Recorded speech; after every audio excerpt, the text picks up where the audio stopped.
receiving therapy, nothing like the road and me. Feeling free, throttle open, engine gulping, oil and petroleum. I let go of sodium, tears and pandemonium. Just me, my ride, and the cold wind blowing in.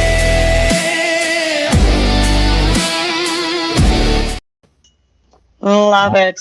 Absolutely love it, Chris Barber. Well, that is going to be our very first Big Red clip of the week. Nice. You want to do that weekly or what? I do a lot of videos with Big Red when I'm out trucking for the week, and I really like it.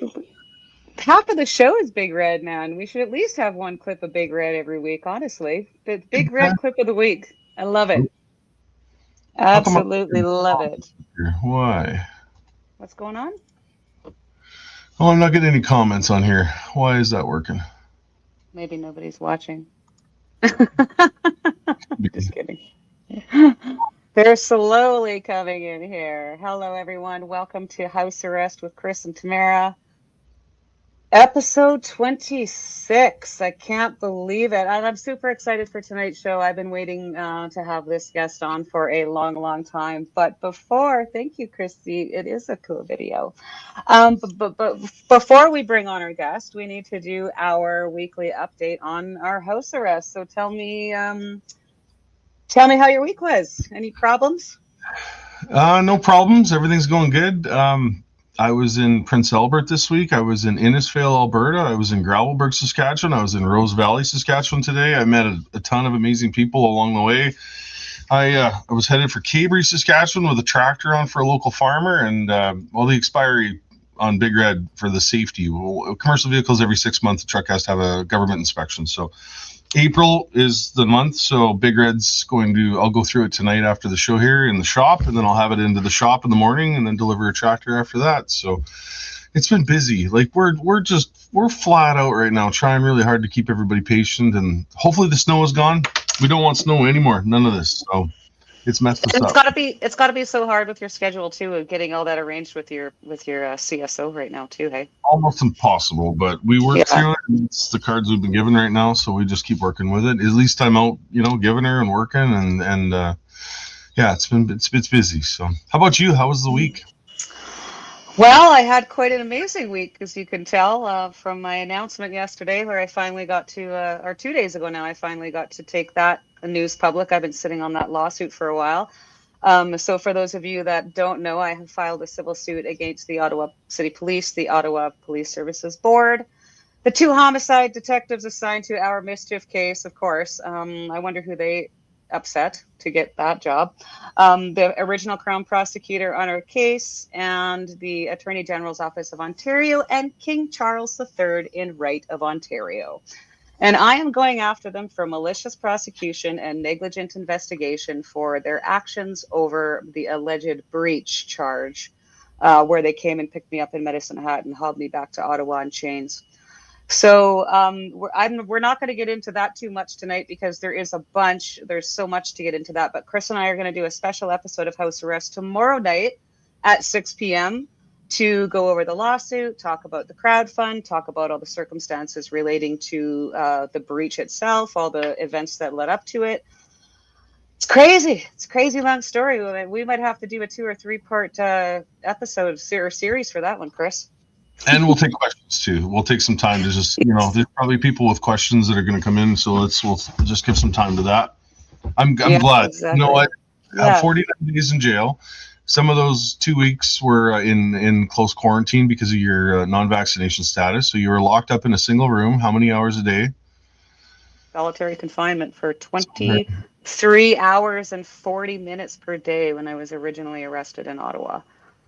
You were led from Medicine Hat to the airport in Calgary in shackles and flown all the way back with 2 homicide investigators. I did a video here last week, I think it was, just about the first week of our trial. There was a drive-by shooting in downtown Ottawa at a Somalian wedding, and I think one person died and a few people were injured pretty badly. But the first 2 weeks of our trial in Ottawa, there was 4 homicide investigators present in the room the entire time. Now the priorities in Ottawa: catching somebody that has a weapon, drive-by shootings, or mischief. self-explanatory right there. They're too busy going after Helen Gruth, anyways, to be too much concerned about anything about. That's just disgusting. I can't believe it. Yeah. I mean, especially in like, and our guest is going to be able to talk a little bit about this too. But Helen Gruth, of course, is the Ottawa Police Services officer that was investigating numerous infant deaths in Ottawa, and of course, there was one common thread between the parents and everyone that was involved, and she's being raked over the coals for it by her own people, the very people that are supposed to have her back, her brothers and sisters, and they are tossing that poor woman to the wolves. It's just, and we've met Helen a few times. She's an amazing lady, and she was. Yeah. When are people going to open their eyes to just how vindictive this government is? Government agencies, you name it. So, our guest tonight. Other than that, I'm working on a variation order with my probation officer to start traveling for work internationally. And I just got my 6-month report card, and I'm doing really good. Actually, I shouldn't say that. She's got one more person to talk to, which is my husband. And so we'll see how my report card is after she talks to him. But I'm sure he'll give me a glowing review. But yeah, just, really happy that she's happy with my progress. I've got my community service hours done. I'm volunteering 3 times a week at the food bank, adhering to all of my conditions. So I'm really hopeful that we'll be able to get this variation order in place to allow me to do some more travel for work out of the country. Before we bring on our guest, I just want to remind everyone that we are monetized now. We're going to help pay for this channel. So if you want to support us or you like what you're hearing, you can send a super chat. You can send a super thanks if you're watching the replay. We are also now on Rumble. Thank you to Tasha for getting that all set up, as well as we have a new Substack. Tasha set that up also. What did you do before, Tasha? I don't even know. So yeah, there's lots of exciting things happening. We're almost at 7,000 subscribers, which is amazing. So thank you to all of you. Please like and subscribe and share this video. Tell all your friends. We are having a ball, and we hope that you are too. Plus, we get to platform some amazing people. And with no further ado, I'm going to. I wrote this all out because there's a lot of big words. So I'm going to introduce our guest. Then we have a little clip to play, and then we are going to bring on our guest, Dr. Francis Christian. Dr. Francis Christian is a retired general surgeon, a former clinical professor of general surgery at the University of Saskatchewan. In 2021, after speaking out against the rushed COVID-19 vaccination program for children and adolescents, he was not advocating against them. He was advocating that we pump the brakes and get some more information only at that point. Please pardon me. Dr. Francis was suspended from his academic work at the university over claims the, quote, College of Medicine has received information that you are encouraging in activities to discourage and prevent children and adolescents from receiving the COVID-19 vaccinations, contrary to the recommendations and pandemic response efforts of Saskatchewan and Canadian public health.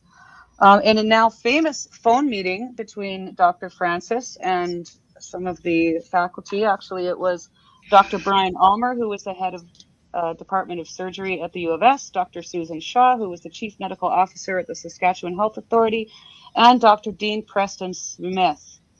You'll hear in this phone call exactly how this went down, and I think you're probably going to feel the same way about it as I did. Here we go. Second thing that is really important to me is that you do take care of yourself through this process. This is a stressful process and an unfortunate process that has been made necessary by the actions to date.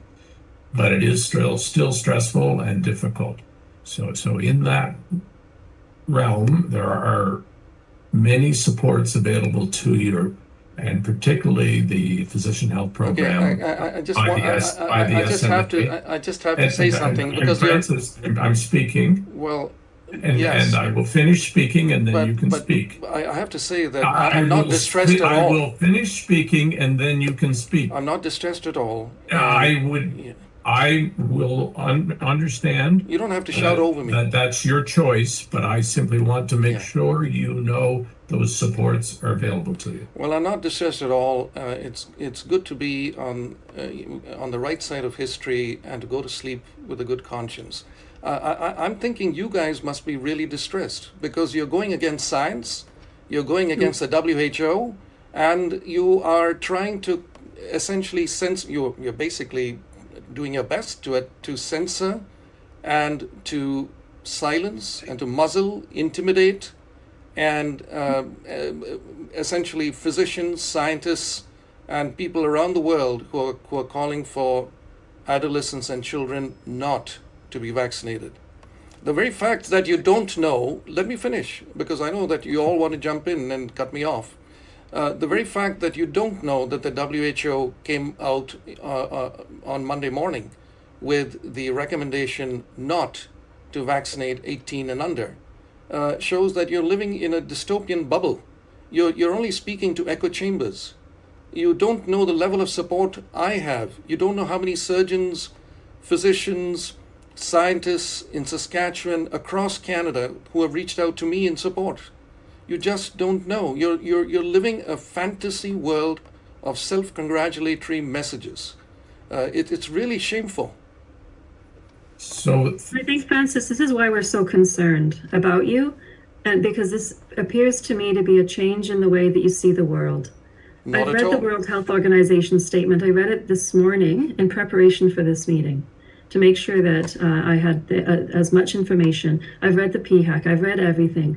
I'm very concerned about your ability to clearly see what's happening and what others may be doing with you and to you to take advantage of your position. You're a highly intelligent man. Well, thank you. Thank you for. You're not making intelligent decisions. You're not interpreting literature or behaving in a way that makes me understand that you understand how to navigate a scientific debate. To be This honest, is why it's important that we reiterate. Please reach out to the SMA Health Program to ensure that you have supports that you may not realize or think that you need right now, but they offer amazing support. Well, I would that's recommend that you confidential get and those that we will not supports. learn about. I would recommend that you get those supports because I predict you'll be needing them very soon. Unbelievable. I give Dr. Francis so much credit for keeping his cool through that whole thing. And without further ado, help us in welcoming our good friend, Dr. Francis Christian, to house arrest. Welcome. Thank you, Chris.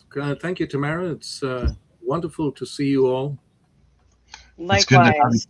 One of the fondest memories was meeting you in downtown Ottawa, and part of the doctors that actually showed up there to try and stand up against the government and dispute and to have a conversation. And what did those government officials do? Ignored you just like they just did on that last call. It was disgusting.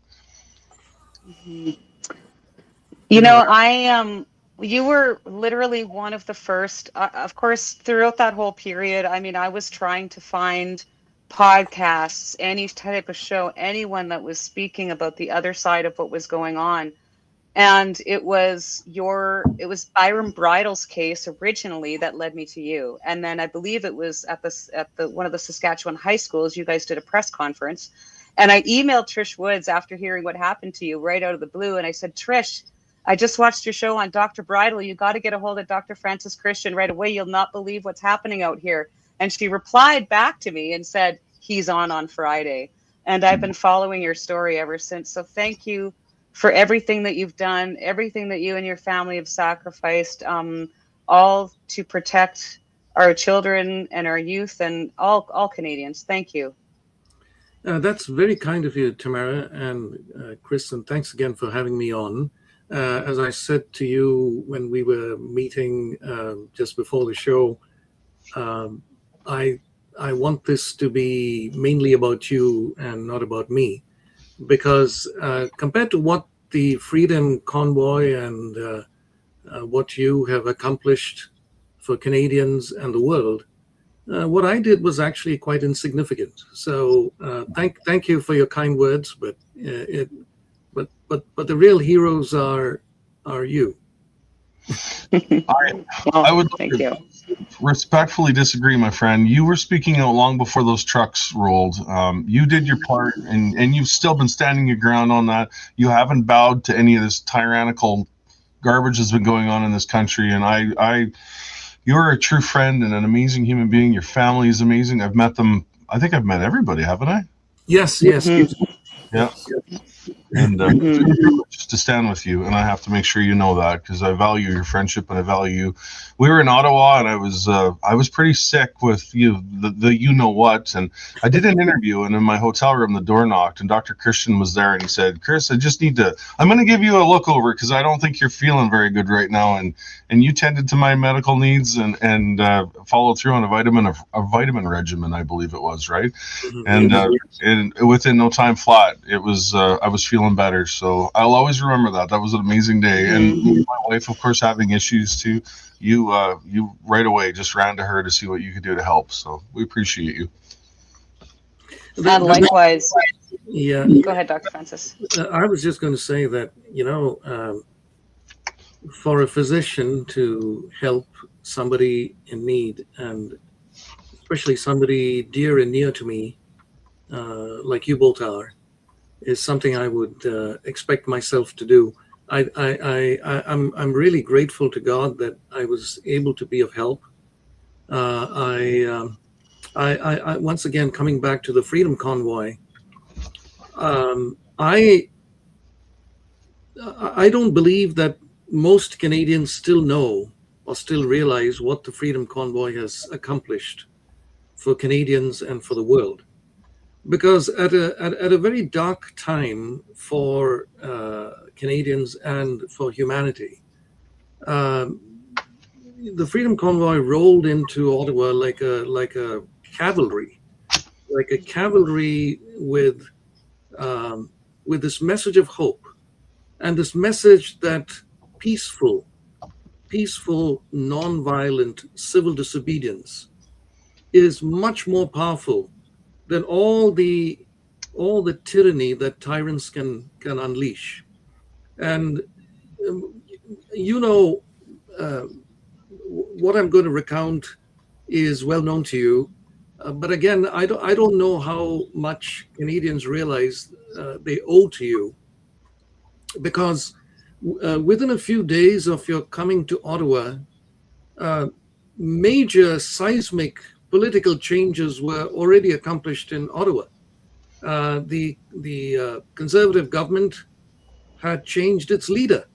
Some brave Conservative politicians, including, I believe, the present leader of the opposition, came out to meet the convoy and were filmed doing so. And then, if you look around the world, by God's great grace and mercy, you are still standing, and you're standing tall. But the tyrant Trudeau is gone. That lady who was the prime minister of the Gulag down under, i.e., New Zealand, I forget her name. Jacinda Ardern. Yeah. Anyway, she's gone. That bumbling prime minister of England, Boris Johnson, is gone.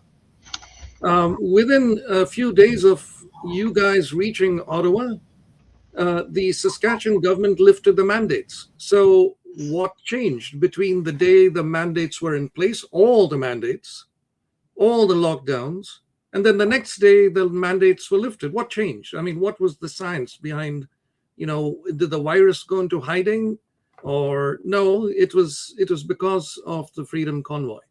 And so as for me, what I was doing in that press conference, which was held outside the school in a public space, actually. Right, yes. But what I was asking for is very simple. I was essentially asking for informed consent. Informed consent is essentially where the physician or the nurse or anybody who's administering a medical intervention has to explain to the patient, or in this case, children's parents, what the risks of the interventions are, what the benefits of the interventions are, and what the alternatives are. And I made the point that this was not being explained to Saskatchewan the people. I made the point that in children, COVID is less dangerous than the annual flu. That's what the statistics show. COVID, a child is more likely to die of drowning or a car accident than of COVID. A child was 1,000 times less at risk of COVID than somebody who was elderly. And so there was no emergency in children. Data from Spain had already shown that actually teachers were getting less COVID than the rest of the population. So there was no question of the children infecting other people. So there was really no case for vaccinating a child. And not only that, there were already emerging reports, even at that time, of myocarditis in children. Unfortunately, there are thousands of children with myocarditis now. I know many of them. And myocarditis has become one of the things that is associated with the injection, the COVID injection. And so my point was essentially that look, we know that this is not a threat to children. We know that it is causing problems. We know that there are alternatives available. Even at that time, there were alternatives available. And to qualify for emergency use authorization, as it was in Canada, there must be an emergency. And there was no emergency in children.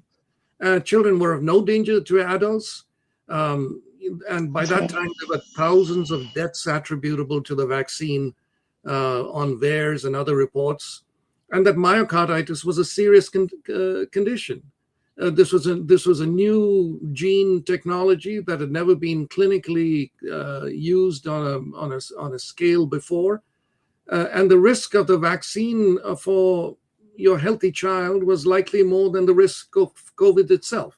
Now that was and there were alternatives available too, because even at that time, there were things like ivermectin, hydroxychloroquine, and other things. Ivermectin particularly was very safe. And if it was very safe, there was no reason why. It was actually, the safety profile was safer than Tylenol. And so if it was that safe, there was no reason for withholding it from people. But all this information essentially has to be given before the vaccine was administered.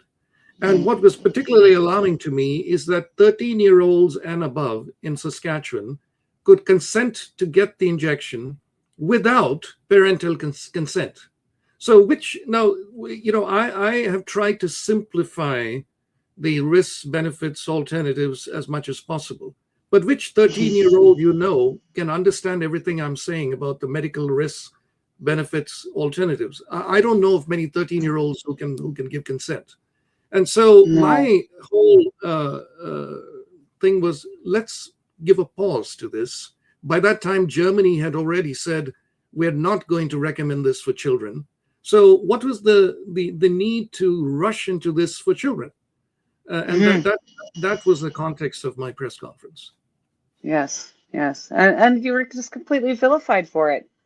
There's nothing that you just said. There is nothing that you just said that is controversial or should be controversial. That could be misinterpreted as anything other than you trying to do your job to the best of your ability, and to prevent this from happening to other people. And one of the guys who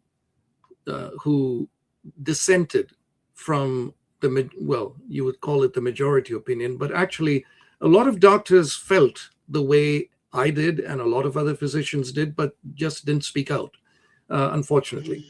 But one of those who did speak out, by the way, at that time, everybody was talking about a consensus of scientific opinion. But if there is dissent of the majority view, then you can't call it a consensus. So there was never a consensus about what was happening in COVID. There was never a consensus about lockdowns.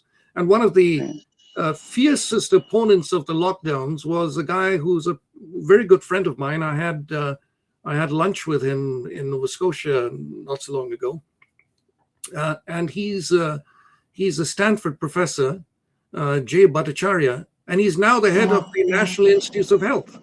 So the tables have turned slowly. They're still turning. I think there are still people who, believe that the injection was the best thing next to sliced bread, but the data is screaming out against them.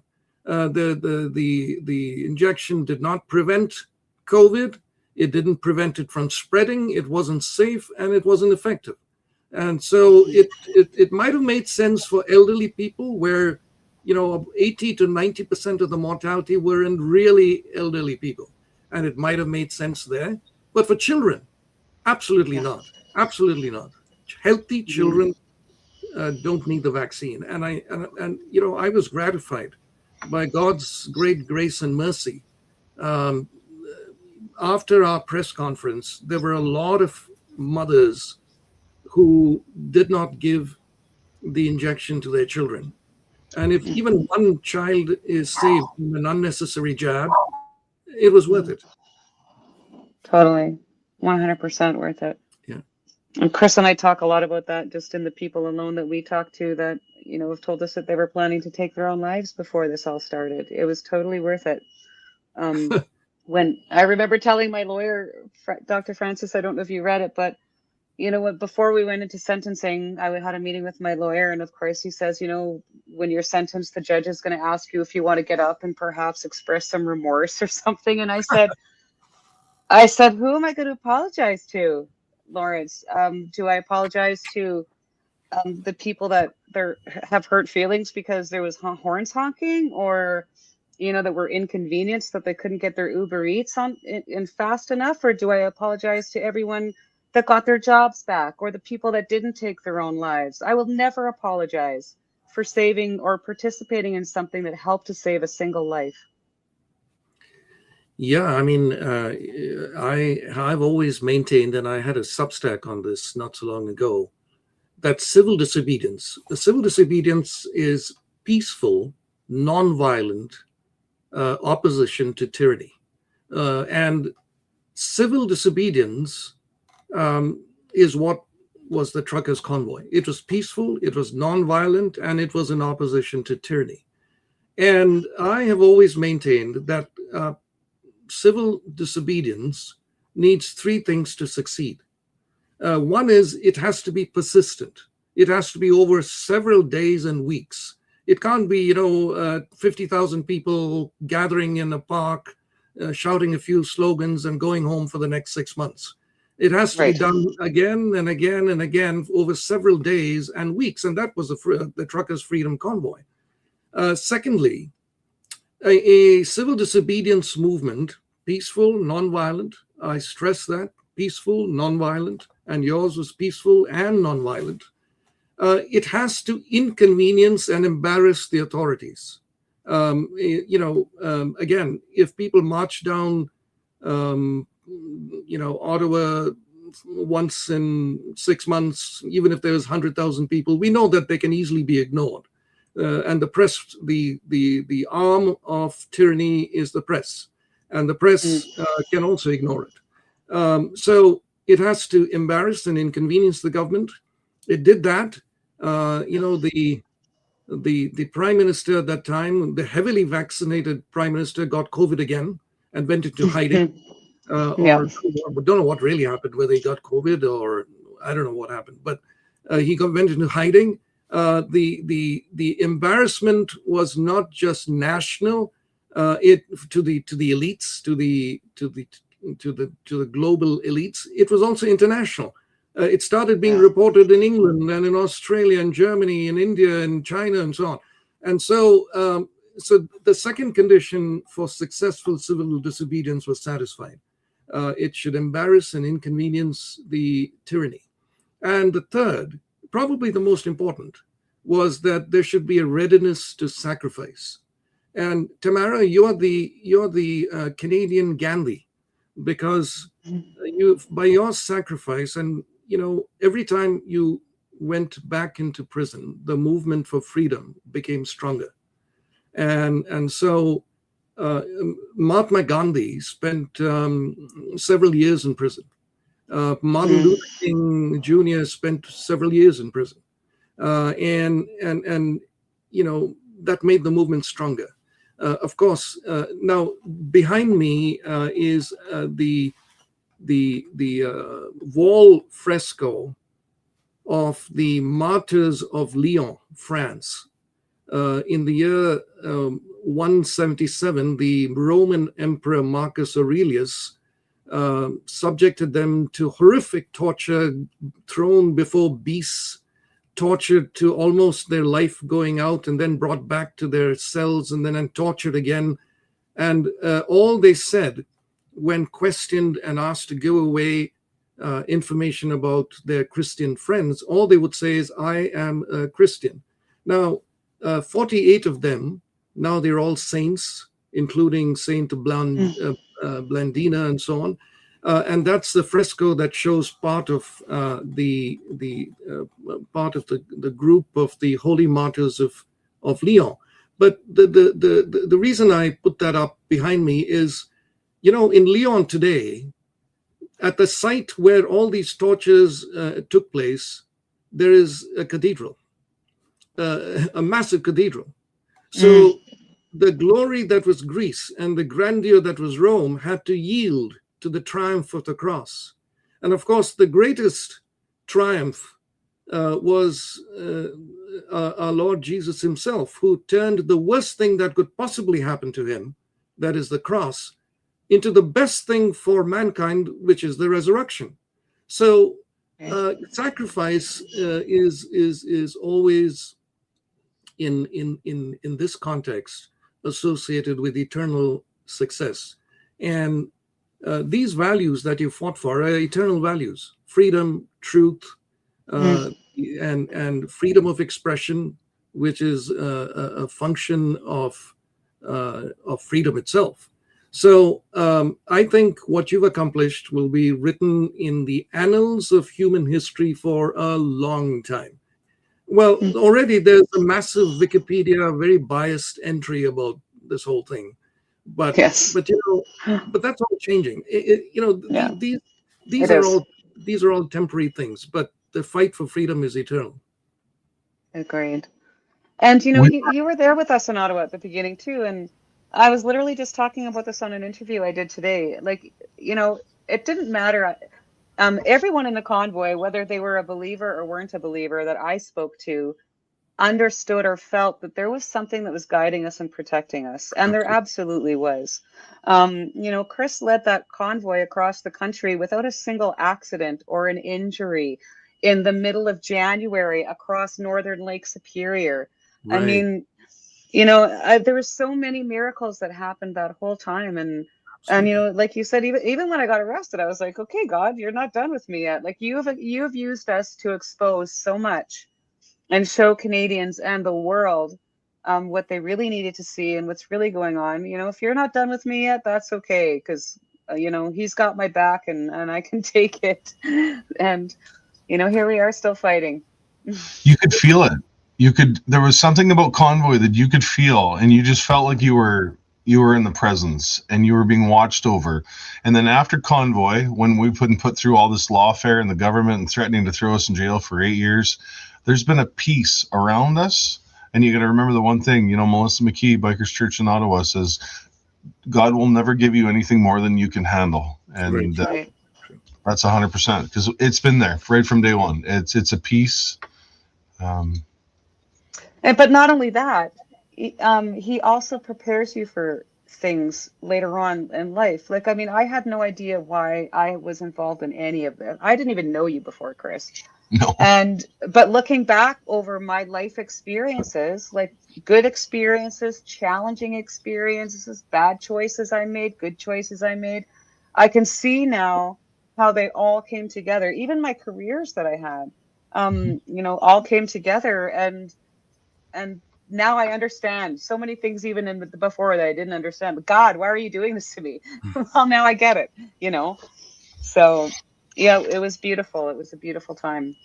And I have to say, you know, like Chris said at the start of the show, one of the biggest moments for me, and we talked about this for a few minutes prior, but one of the biggest, most profound moments for me during the convoy was the same thing, was when, you know, Chris and I were both sick. He was way more sick than I was. And I remember you and your wife gave me tea and a cookie, and you were writing out, you know, how to take these vitamins on Ziploc bags. That's the last time I've seen a doctor, by the way, was you. Good. And because I just don't know about that, but that's a topic for another time.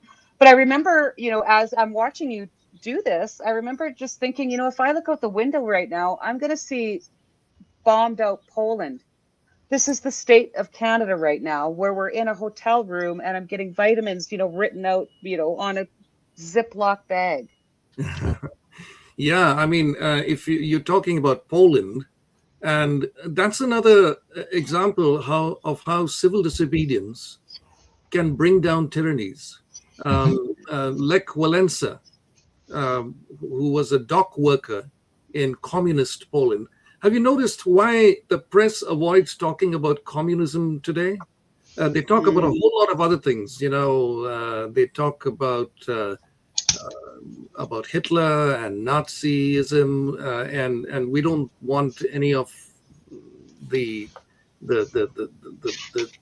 really evil things that happened towards the end of the Third Reich. We don't want that ever repeated. But communism actually killed a lot more people than the Germans did, and killed hundreds of thousands of priests, killed hundreds of thousands of believers, millions of believers actually in the great Soviet Russian, I should say, because Soviet means, I mean, it's associated with communism, but the great Russian author, Nobel Prize winner Alexander Solzhenitsyn, in his book, he writes that 60 million people were killed by the communists, the Soviet Union, 60 million. And Poland was also part of that Soviet Union. And here's the wonderful thing about civil disobedience. It started as a small movement, just as the truckers' convoy started as, you know, just, you know, a few of the trucks, and then the movement became stronger. The trucks became more numerous. They started rolling towards Ottawa. Trucks joined in from other parts of the country. Like that, the protests in Poland grew bigger and bigger and bigger, and finally the communist government fell.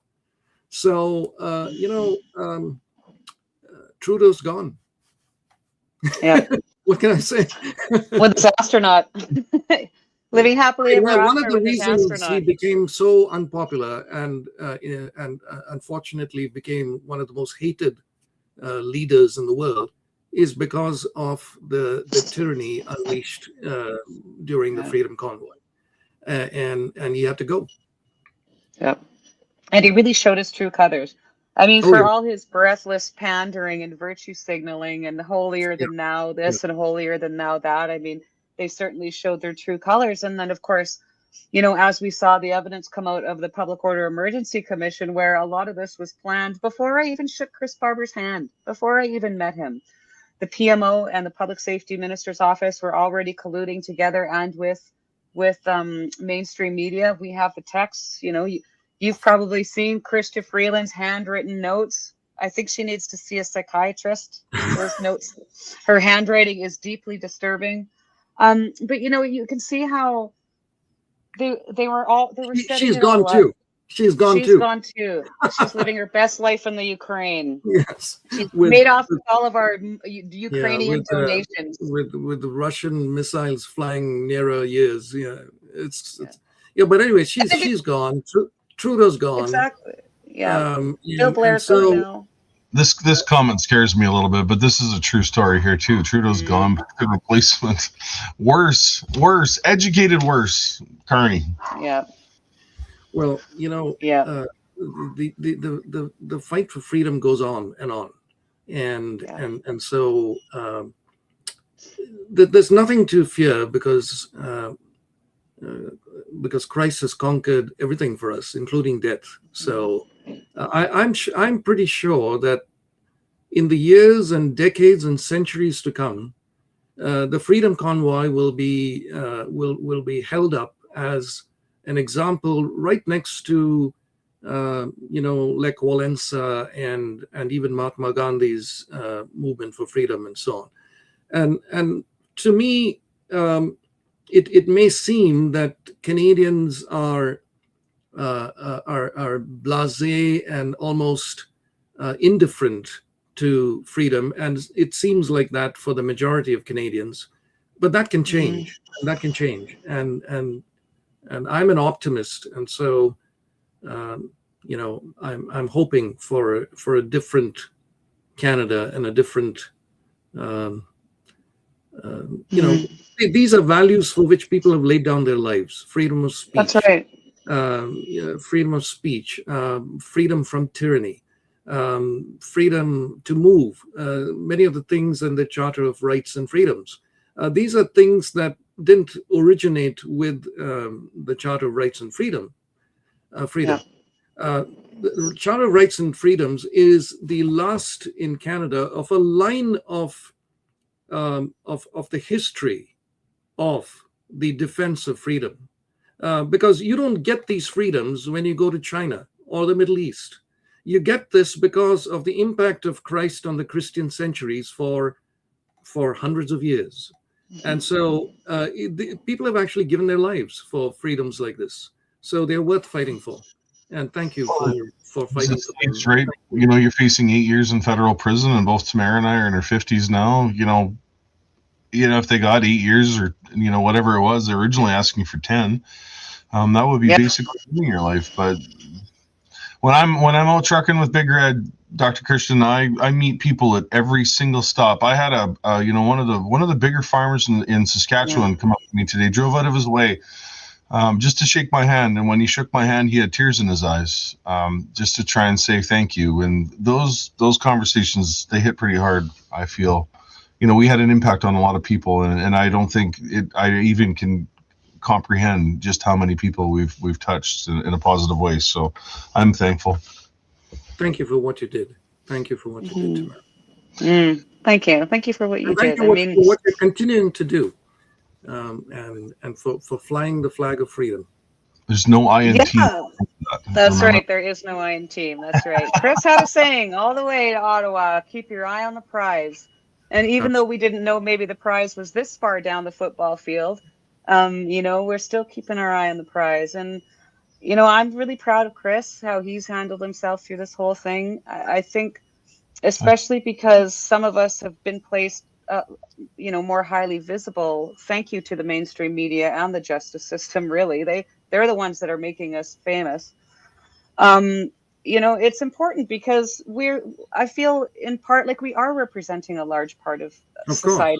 A lot of people that supported us. And so, I try to dress nice when I go to court. I try to always be respectful. And so does Chris, try to, do good things. I'm volunteering at the food bank. I love helping people. And so I think it's really important to, like you just said, just continue to be optimistic. I've never really been a pessimist.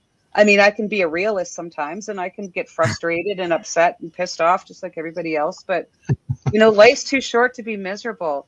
And really, when you look at Chris and myself and you get to know us as you have, I mean, you can see how just utterly insane it is at the way that they're coming after us, which tells me that we did everything right and that we are still flying right over the target.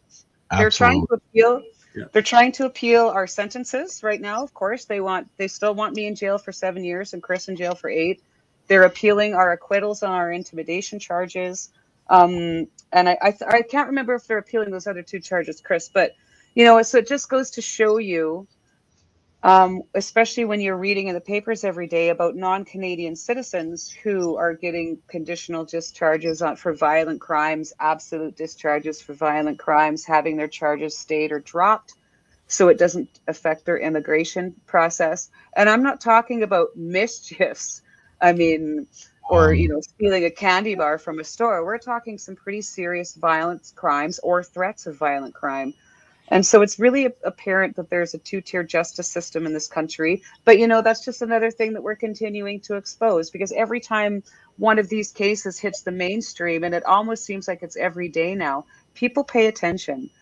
And I don't know about Chris, but I can tell you a lot of the messages that I get now from people are messages of, I'm sorry I misjudged you. I'm sorry I believed what the mainstream media was saying. I don't support what you did, but after seeing what's happening to you, this isn't right. And I think at the end of the day, Dr. Francis, that's all that we can really hope for. We can never force anybody to see our point of view or believe the way that we believe. All we can ask for is some empathy and some understanding, and for goodness sake, some compassion. And always remember, you have been persecuted for Canadians. You went to prison for Canadians, for the nation. And Gandhi had that feeling too, that he was carrying the weight of the nation on his shoulders. And that's why I said that you both are Gandhian figures, because you used civil disobedience, peaceful, nonviolent, to bring about massive change. And who would have thought that this thing that overturned the tyranny would have started in Canada? Right. This Okay. cold and almost forgotten second largest nation in the world. There were so many things happening in Western. Well, the tyranny, if you noticed, was mainly in the rich countries. Yes. In Africa, where hardly any, those nations where hardly anybody had proper health care, but nobody or almost nobody took the injection, and nobody wore masks. They had the lowest deaths from COVID. So the tyranny or the lockdowns, the mandates, and all that were in rich nations, and everybody knows now that the so-called pandemic, there was certainly a virus about, and people died, but this pandemic made 20, I think that the last count, 20 billionaires of the pharmaceutical companies. Yeah. So a lot of people got rich, and at a time when nobody expected it, the tyranny was brought to its knees by a peaceful, non-violent civil disobedience movement of all countries in Canada, because it was after this that the whole thing started snowballing around the world. Of course, it started in Saskatchewan more for some reason. People here tell me that he got scared because a lot of trucks also went to Regina. Yes. So, Yeah. I don't know exactly what his reasoning was, but one day the virus was there. The next day, I don't know where it went, but all the mandates were gone. And then soon after Alberta, and then Quebec and Ontario and America and Britain, and it rolled around the world, And who would have thought that it would start in Canada? So No one. this wonderful and beautiful movement for freedom was God's way of saying that, I can do unexpected things in a very powerful way. Do you like how when the mandates were being dropped or lifted, do you like how they gave us a date that we could look forward to having our freedoms back? Because the virus was going to be here up until March 24th, But after Yeah. that, it's going to go away. And whatever happened to COVID? It's a story about, you talking about the younger people in the vaccine. Jonathan, my son, was 18 years old when Convoy happened, and Jonathan was in the truck with I and Tamara on our way to Ottawa. We were both sick. I was the sickest, like Tamara said, out of the three of us. Jonathan wasn't vaccinated. He felt like, he basically took your advice there. I don't need it. I've got a natural immunity to this stuff, and I don't need this vaccine. And that kid has never had a sniffle. He spent the entire 3-4 days in the cab of the truck with 2 people with COVID, and he never got sick, not once. Yeah, I believe it was November of 2021, there was a big study from Germany, 80 million people. Not a single child had died of COVID, not a single child. Wow. 80 million people. Yep. Wow. And this was repeated across the world. And the fact is, by the time that the vaccine was recommended for children, they already knew 2 things. They already knew that it is of absolutely no relevance to children who are of, statistically zero risk of dying from COVID. Statistically zero. Right. And they knew that there was already reports starting in Israel and other places of myocarditis in children. Yeah.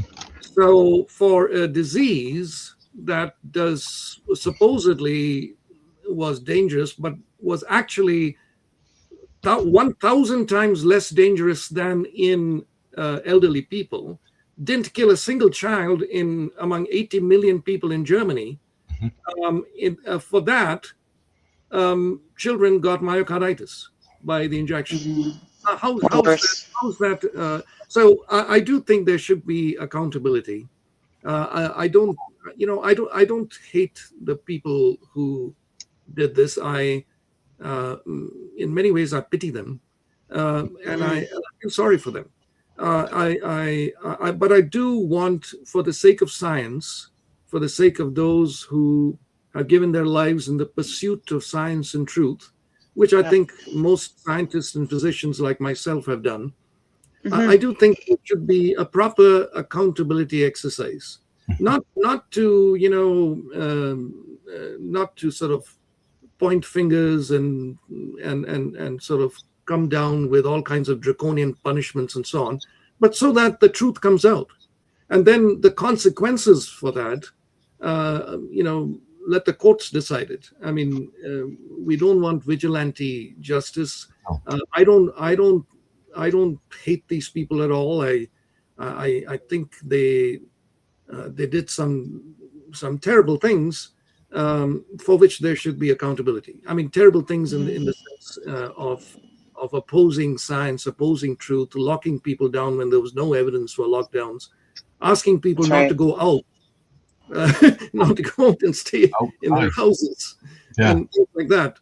On what did they base that evidence?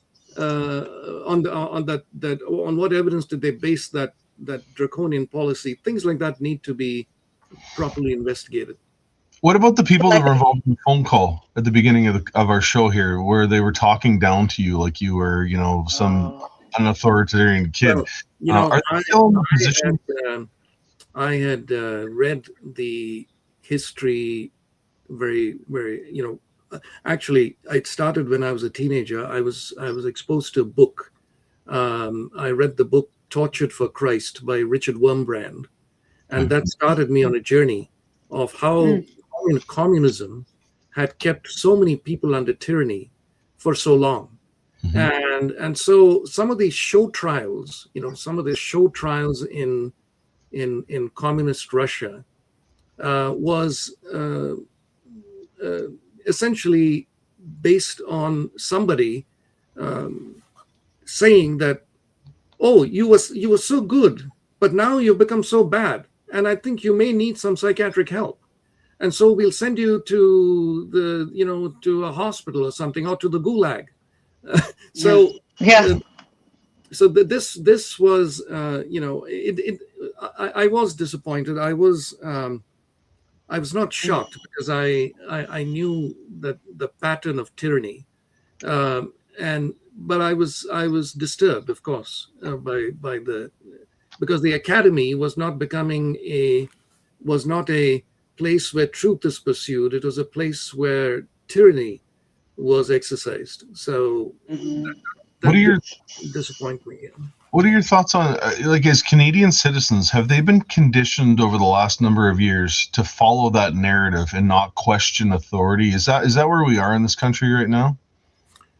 Yeah, I think most Canadians, and I think one of the heartening things I see is that is that a lot of Canadians are, they may not be openly admitting that they were wrong during COVID, but privately and even in their own families, they admit that the government handling of COVID was a debacle, Right.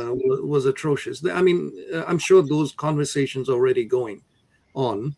To address your question as to whether Canadians are conditioned in a way that they cannot be changed, anybody can change. I do believe that everybody can change, but the conditioning, as you talk about the state of the nation, is a very real thing. But it started not with COVID. I think it started much earlier than that, much earlier, with the taking over of our universities and so on. Right. So Mhm. the your listeners and viewers, uh, I don't think I'm going to go into the Frankfurt School and people like that who who influenced universities and took over the university. By the 1980s, the takeover of the university was complete, and I've been Mm. teaching medical students and training surgeons for more than 30 years.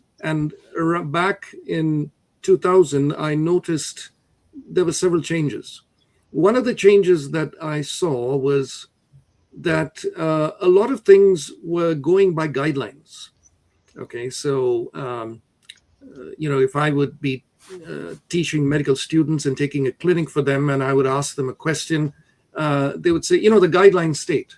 And then if I ask them, so can you tell me why the guidelines state what they state? And they would draw a blank most of the time because Wow. it was all guidelines. So thinking beyond the guidelines was not, they were not conditioned to do that. And I think that's been the case with, for example, our teachers. Um, the woke ideas that are being propagated by teachers are the reason our schools are in such a mess. Mm. But those ideas didn't start with the COVID pandemic. They started, in the 1960s and even before that, with the Frankfurt School and the dissemination of these dystopian ideas and postmodernism and so on. And by the 1980s, the universities had been taken over. So the teachers coming out of our universities are coming out with those woke ideas, and they take those ideas to the schools. They all with almost missionary zeal, and Mhm. they're therefore conditioning the word you used several generations of Canadian young people who basically accept authority because those are the guidelines, right? So That's right. even during COVID, I think a lot of physicians thought in terms of guidelines instead of actually investigating the science behind the guidelines, which is what science is all about. So, I mean, everyone that knows you or knows of you knows that you are not a tinfoil hat wearing man. I mean, when you look at examples like what you just said, the infiltration of the education system, and you look at the pandemic, and then you look at a lot of things that are happening right now, the purchasing basically of our mean girl media, mainstream media. I mean, what's the end game? What is the end game to all of this from your highly educated and professional perspective? Tamara, the end game for you, me, Chris, the end game for us is victory, because yeah. So Yes. absolutely, I think there is no doubt that because we have eternal life in Christ, nothing can scare us. Nothing nothing can actually overcome us, because Christ has overcome death itself for us. I think the end game with regard to things like wokeism, things like the demonic transgender agenda, for example, things like that. The fact that the media is an arm of government, instead of holding the government to account, it's actually become an arm of government. The end game. I have to say it, and it doesn't give me any pleasure saying it, but I think Western civilization is actually on the way down, and end game may be a period of great suffering, from which will emerge truth, from which will emerge. Because as of now, as long as the average Canadian can watch his favorite TV programs and go on his annual hop to Mexico or something, they're not really bothered about freedom or what their children learn at school, the woke things. That is, it doesn't really get into their consciousness.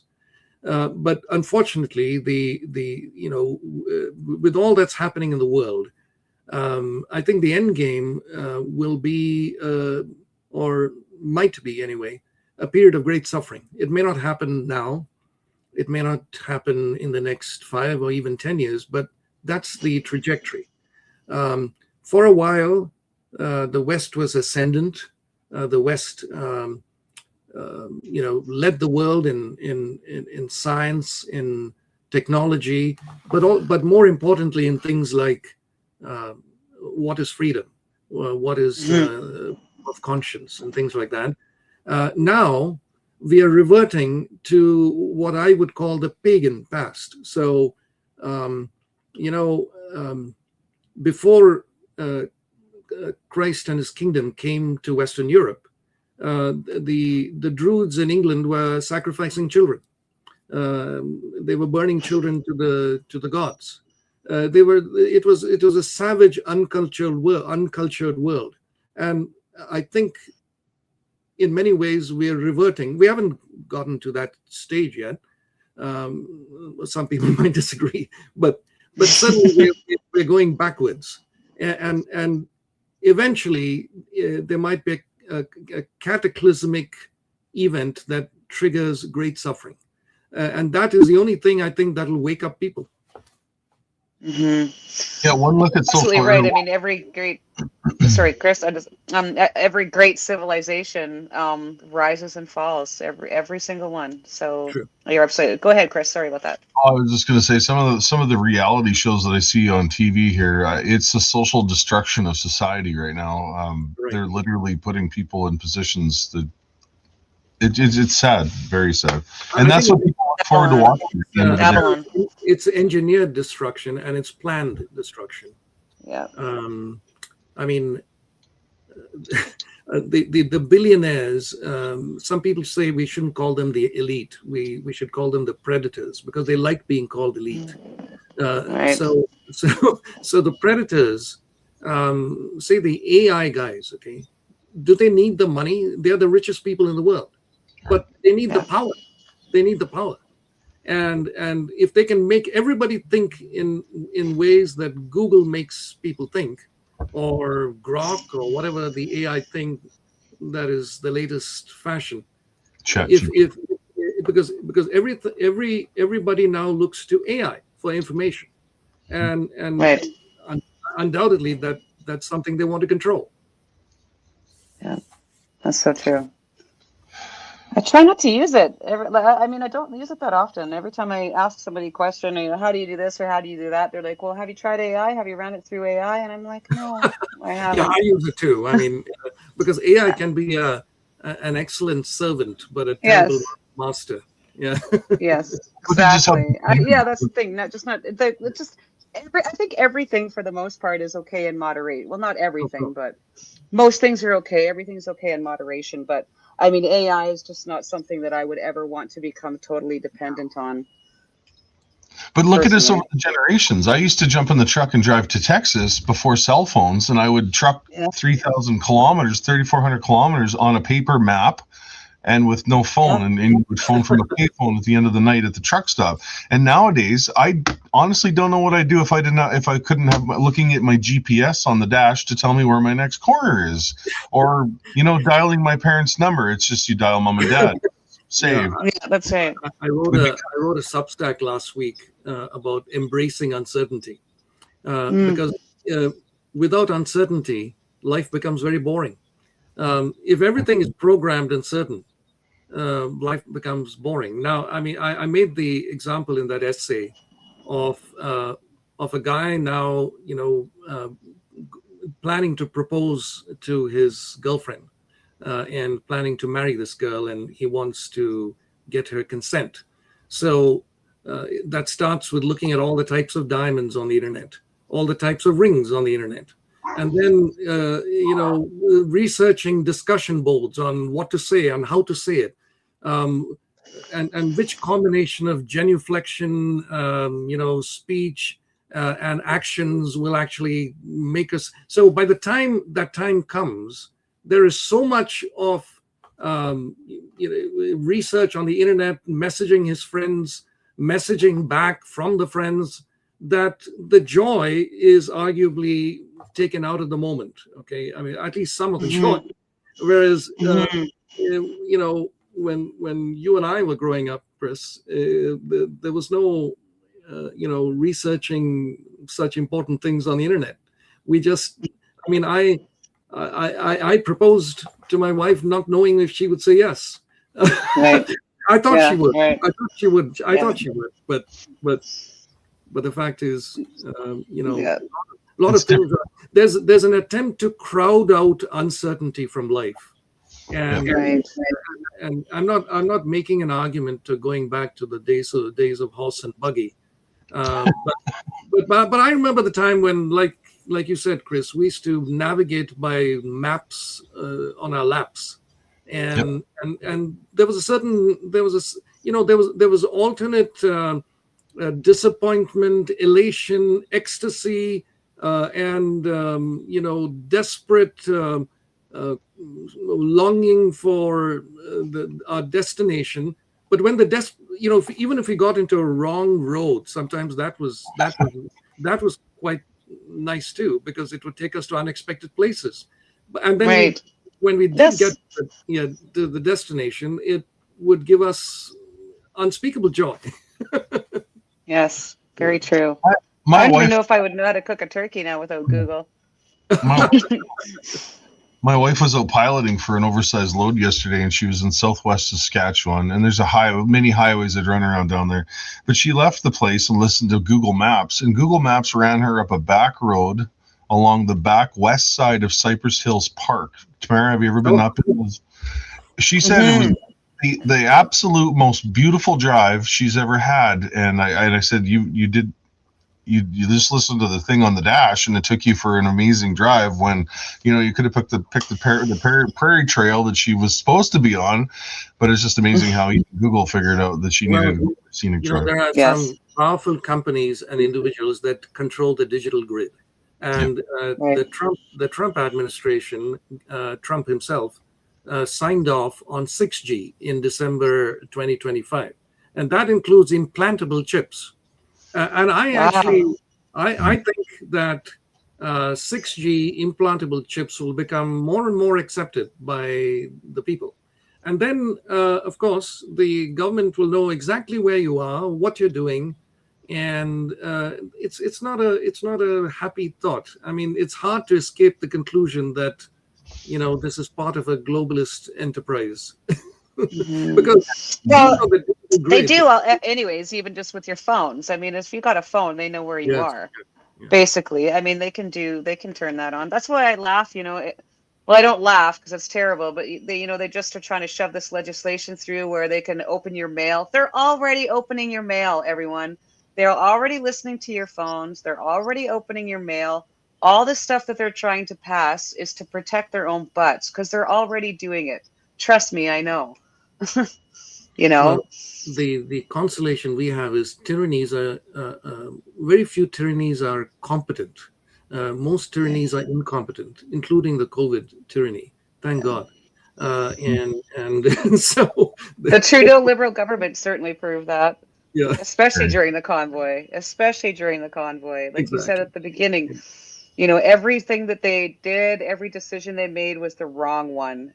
The absolute wrong. From him Yeah, coming into contact with somebody who had COVID, even though he'd been thrice vaccinated at that point, to being skirted yeah, out of Ottawa for his own exactly. safety, skirted out of Ottawa Yeah. because And middle here, class working Canadians are coming to ask you to please, sir, could we have some freedom back?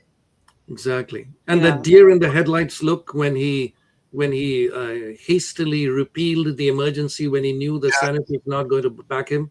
Oh, After he Yeah. already closed that Canadian at that account. time, I knew his days were numbered. Yeah. He looked Yes. really scared. Yeah. And But I you know, think things I are think the magnitude of what he did sort of dawned on him at that point. Yeah, yeah. he's dating an astronaut now, so I think his outlook on life is extremely positive. Okay. Well, if Telling he's you, it's a dating match the made in heaven. astronaut, is It's there the any chance of astronaut putting him meets in a rocket spaceship scientist. and sending him to the stars, maybe? Just leave him up there. Yeah, just leave him up there. Get him a one-way ticket to the moon. One-way ticket to, Elon Musk wants to populate the stars, so he can go up in one of his rockets. Yes, yeah, Never that's come right. back. We can send him from our brand new spaceport in Nova Scotia. Okay. Oh yeah. That would be better. Did you see Canadian- that, Dr. Francis? That we We can send people like Fauci with him too. They would make, a special trip to the stars on a special spaceship. Yeah. So what are you up to these days? Anyways, Dr. Francis, Well, I don't even know what you and your family are doing. You're retired now, obviously. Yes, But I don't assume that you... as you pointed out at the start, I recently retired from surgery. Congratulations. Thank you. After more than 30 years of being a surgeon. Wow. But I'm busy with a whole lot of other things. I teach high school children who have been homeschooled. So, a lot of it accelerated during the COVID tyranny, COVID pandemic. But even before that, a lot of children are being pulled out of the public school system because the system, as parents see it, is very corrupt, and it is very corrupt. And they didn't want all this wokeology being taught to their kids. That movement accelerated during COVID, and so there are many homeschooled children who go through elementary homeschool, middle school, and then when it comes to high school, not all parents, but some parents feel a little out of their depth, for teaching English literature or biology or business studies and so on. So I teach a group of high school students English literature. I teach them biology, and I teach them drama. Great. A few weeks ago, we had the public performance of Chekhov plays, and we have entered a new drama season, and we are going to be having 2 other plays in early June. And all these are comedies, so they enjoy. Oh, great. Yeah. And good for you. Thank you. You're still giving. That's so One great. of these days, I'll have to take my my half-hour mandatory lunch break trucking when I go through Saskatoon the next time, and we'll have to meet up for a bite. Absolutely. I'll be through there in the next little while, I'm sure. So we'll definitely have to plan on that. As it's been a while. It's been a couple years since we ran into each other, hasn't it? Yes. Absolutely. When I came to see you last. Yes, right. Well, and likewise, I'll be in Saskatchewan. I'll be in Saskatoon actually May 23rd for the Saskatchewan Prosperity event. They're doing a big event there, so I'm going to be speaking at that and covering that for Rebel News. So we will definitely have a business dinner, or we'll figure something out. Anyways, I'd love to see Oh, you. You might just have to come to absolutely. my hotel, but whatever. I will We'll so figure look it out. forward to that. Yes. So look forward to it. Well, It'll be fabulous I meeting you. just I know it's been a long time. It's been a really long time, and it's just always such a pleasure meeting you. And I hope those high school kids know, like the hero, the Canadian hero that is literally teaching them drama, biology, and English lit. Oh man, I would have loved high I school don't if feel like a hero, but you guys truly are heroes.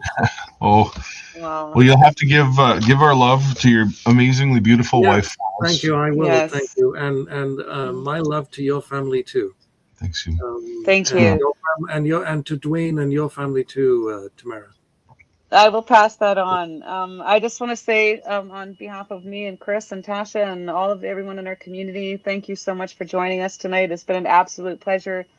Talk to you, long overdue, and we'll do this again. We'll get another update from you and Absolutely. Yes. find out how the plays went off. Thank you. It's a great honor to be on your show. Well, we Thank appreciate you. it. Thanks for joining Have a us. great Have a great weekend. night. We'll God bless let Dr. Francis go. Okay, take care, Doctor. Wow, amazing. That is Just amazing, man. amazing. That has been You a know, privilege. something that I just realized is that, you had a really busy day, I had a really busy day, but don't you find every time you talk to that man and just hearing his voice, it's just like, Takes everything just comes back into perspective again. Great attitude, great demeanor. We're so very, very lucky to have Yes, him. 100%. How's Queen Ramona was the only global leader calling out the vaccine for what is Queen Ramona is a global leader. Did you see that? Go get some help there, buddy. Queen Ramona is a mess. Yeah. Kevin Street. Kevin is actually, hi Kevin. Kevin is our guest next week on our V Injury program profile. As you all know, the first Monday of every month, we are profiling a Canadian with a vaccine injury to get their stories out. Some of them are raising funds for legal fees for court cases. Some of them just need help looking after themselves. So Kevin Street is going to be our very special guest for our very first episode in May on the vaccine injury platform. And what else do we got for any other announcements other than we're going to do a special live stream tomorrow night to talk about my lawsuit, and so I think that's going to be. If anybody out there wants a little bit of an update on the lawsuit, you can head over to obviously the Big Red page, Tamara's page, Twitter pages everywhere. There's a link to what's going on with that. She has filed suit against a lot of people, and we need to stand behind it. Accountability has to happen, and unfortunately, lawyers cost a lot of darn money. So we need this. This is something that I feel that it's time. These people need to be held accountable in their actions over the last number of years. And to everyone that's donated so far, I can't thank you enough. It's been up for 2 days now, and there's over $25,000 that has been donated. So I want to thank you very, very much. As Chris said, this is terrifying. This is terrifying because, I potentially could put myself into debt for the rest of my life, which is okay. I mean, I think it's gonna be worth it. These cases, as we talked about, are very hard to win. Typically, malicious prosecution and negligent investigation cases. But Keith Wilson did a hell of a claim. The lawyers really like it, and you know what? At the end of the day, I just want to ensure that what happened to me never happens to another Canadian. I mean, I could just walk away and suck this up, as you and I have had to suck up so many things, Chris Barber. But this one I can't let go. And even if we just give them a bit of a black eye, I'm okay with that. Yep. I'm really okay with that. When they picked us to be the people to persecute to the fullest extent of the law, I think they picked the wrong people, because we're both stubborn personalities and we're strong-willed, and we don't give up easy. So, and we're good people. We're not crazy. We're just good people, man. So yes, if you want to have a look at the statement of claim, I have a Give, Send, Go campaign all set up. There's links on all of my social media. There is a link on my webpage, which is the official TamaraLeach.com. There is a link there to the entire statement of claim if you have to have a look at it. And so we will be popping on here tomorrow evening for a special episode live stream on the lawsuit at 6 p.m. Mountain Time. Chris has graciously offered to step in and co-host with me while we talk about me. I guess. I might be in the cab of the truck tomorrow. I'm not sure. Hopefully the safety goes good on red in the morning. I'm not sure where I have everything that I do has to be on a schedule for everywhere I go and every destination. And when a load falls apart in the meantime, it really messes the week up. So I had that happen this afternoon. My load book for tomorrow kind of fell. One of the loads fell apart, and it was a crucial part. So I've got a lot of work, and I'll just move on to the next. But I should probably be out trucking tomorrow night as through the weekend. And yeah. You're busy. Got to make hay while the sun shines. I know. But it's Well, good. I appreciate that you taking the time. It's a lot easier to sit in the basement of the house here. I know a few people drove into the yard. I had to mute my mic because Zippy was losing his marbles at the top of the stairs. I don't know. I try to hit the mute button when I hear him coming, and obviously if somebody just drives by the yard, he goes berserk. So he's a security system as well as a constant eater. That's right. Your main expense. Exactly. Which reminds me, I gotta go feed him supper. So yeah, that's we'll wrap it up, We'll let everyone. everybody go. We will see you guys all tomorrow evening. Thanks again to our special guest, Dr. Francis Christian, as well as our producer, Tasha Potter.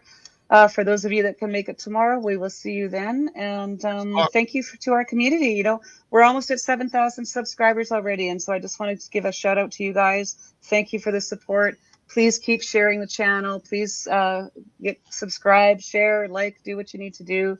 I guess with that, we'll say goodbye. Keep fighting for freedom. No one's going to do it for you. And you got to keep those sticks firmly planted. So have a great evening. We'll see you tomorrow night.